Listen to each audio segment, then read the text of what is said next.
So the Sydney Harbour Foreshore Authority over the last few years has done a number of different projects that tell the stories of the rocks in interesting and innovative ways. And a year and a half ago we got together a whole number of artists, historians, architects, archaeologists, and really was it like a hothouse environment to come up with ways to tell the stories of the rocks in interesting ways. So two of those artists have come up with this idea to build a fantastic windmill. If you talk about the rocks, you can talk about the buildings and the people and what was here before and the convicts. There's all traces of them still visible. But of the windmill, there's no traces, and there used to be 8 of them in the rocks area.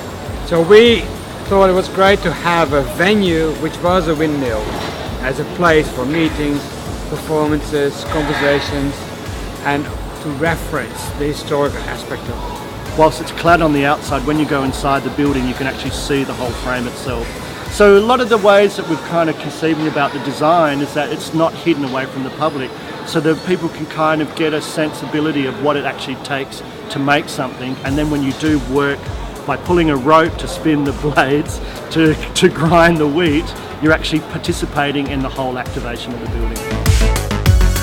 Windmills were once a pretty dominant feature of the Sydney landscape, and the one we've got here is an effort to bring back some of that lost heritage.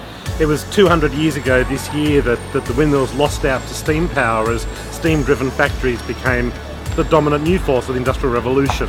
And so windmills gradually died out, and whereas once there were up to a dozen of them in the Sydney area, none were surviving by the end of the 19th century.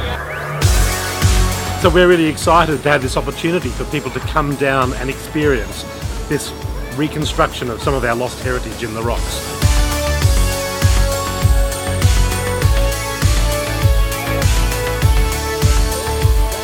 The windmill is going to be home for a month to a range of performance, music, film, workshops and a whole lot more.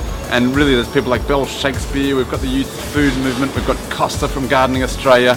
It's going to be a buzz for a whole month. There's something for people from young to old, so get online and see what we've got and come on down and have a look. It's going to be buzzing.